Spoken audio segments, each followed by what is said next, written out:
I'm so excited to get to talk to you today about your piece, Fall Flight. You described it as a post-disciplinary dance depicting the visible and invisible struggles of equity and access for women in today's 21st century world. I love that description, and it sounds amazing. I'm curious how you started the creative process for that.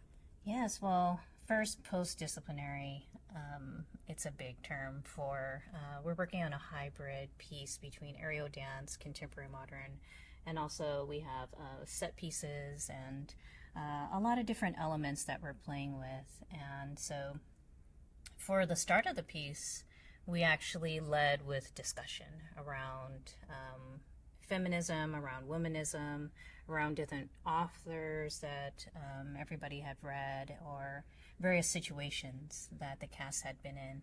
I started off with 6 women, an all women's cast, and from there it's starting to expand. But we entered into it through a point of inquiry, and I told the cast it's okay not to know everything. We're really just researching this. We're really just getting, down to how do we ignite these discussions into elements for the actual piece that we're going to do.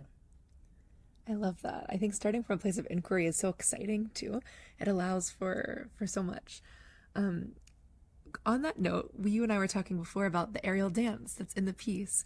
Can you talk about what that looks like in rehearsal? I know that we have some behind Some us. lines behind us. I mean, the technology behind aerial dance has changed so much within the past 10 years. And I mean, even things like we have a harness here that, I can show everyone. This harness, I mean, when I was doing aerial dance, wasn't so plush. And this is actually rock climbing equipment, and we use it in our pieces a little bit differently. We hook in here, and we have now all these really nice, carabiners, which is the hook that goes through here, and swivels that help us turn.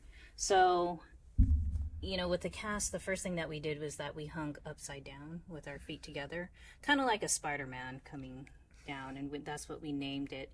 And we just went through and named all of the different movements that we were creating. So it's really nice because the movement that we've been developing really transcends all of the discussions and words, and it's putting everything into like meaning in ways that we can't actually verbally speak when we're talking about it. It's like all of a sudden the talk turns into an action that allows us to further the story a little bit more.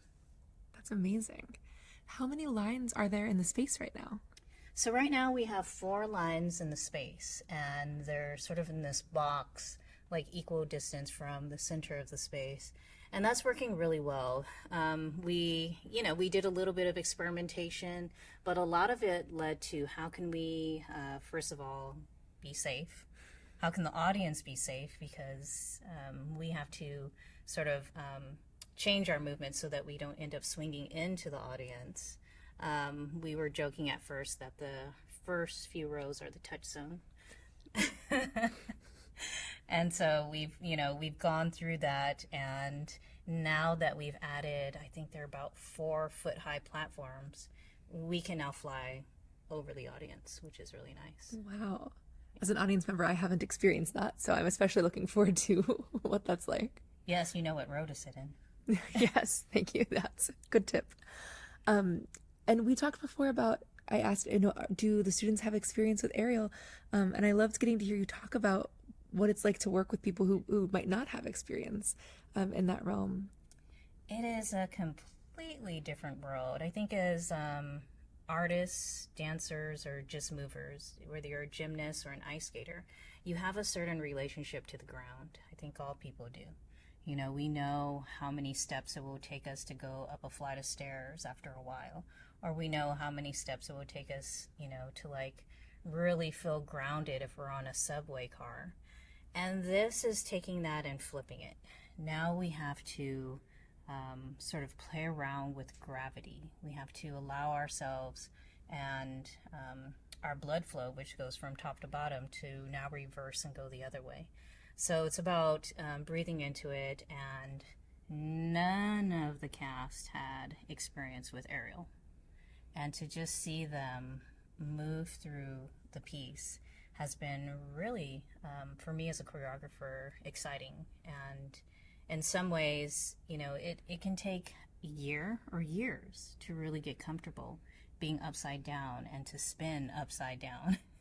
So we've been able to do this in about a quarter, and that's been truly remarkable.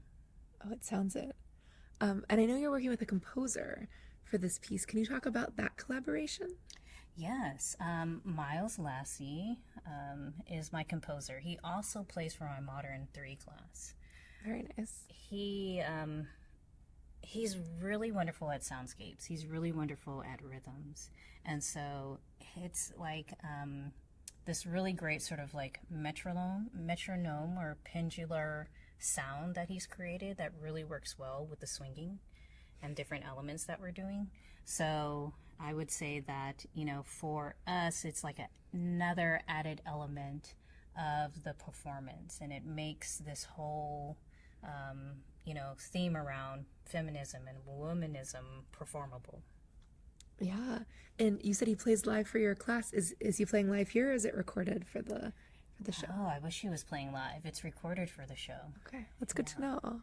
Yes. Very cool. And I know that you work with Push Dance Company. Are they involved in this project as well? They are, yes. So these are artists that are coming from the San Francisco Bay Area, and they will be helping with the on-the-ground movement. So we have the platforms, and we need assistance and dancing on the ground for the aerialists to take flight. So that's going to be another actually really creative element that I'm looking forward to seeing. And it's one of those performances that we won't really know what we have until the day of the show. Wow. Well, that's amazing. And I'm sure it's great for the students to get to work with this company as well. Very cool. Are there other design elements? We talked about the composition, and obviously we're getting to see, not that they're design elements, I mean, they're utilitarian as well, but they're adding to the way that we're conceiving the space. Are there other design elements that you're excited about for this piece? I am. In fact, you know, when you come to see the show, you may not know who the aerialists are because the costume design has integrated the design of the costumes into the harness that I was just showing. So it may look like it's hidden, or it may look like it's just very, I don't know, unassuming. But that is something that I'm excited about to see. And with Becky, the costume designer, we've been, you know, going around different prototypes for what we can do. And it's just been a very, again, just like creative moment for me as a choreographer to get so much inspiration from costume. Yeah. Oh, that's very interesting that part of it might be obscuring the harness itself. Wow. As for the set, is there a set for the piece? You have moving platforms you've talked about. I know, as if there wasn't like enough in the piece, but I came up with this concept of moving platforms. Like, how can we take flight? How can we elevate the movement? How can we do different levels and really show the hierarchy of society? So the platforms play into that, and, you know, logistically also help us to get into the air. That makes sense. I love what you're talking about with the hierarchies too, and really, you mentioned the relation to the ground earlier, and it feels like you're really just, I don't know, it sounds to me as an audience member like I will be able to look at my relationship to everything, to the platforms, to society, and to the air, which is very cool. Are there things we haven't talked about that you feel like a listener might want to know before they come to see the show, or anything else you might want to share? I think that, you know, overall, you know, just come to see the concert. And I think the reason why this concert really matters is because there's dance. Yes, it's a dance concert, but I feel like all of us are playing with different ways that dance can be seen and, as an audience member, consumed. So it's very digestible. these are very interesting pieces and themes that we're working with. And it's also wonderful to see the different, I would say, disciplines that are in it, and it's very intergenerational as well. So there's a lot there that can be taken in, and also, is one of those things where dance is, typically seen as something beautiful, but it's more than that. It's really about the human potential. Amazing. Thank you so much. It's been wonderful to get to talk with you. Thank you.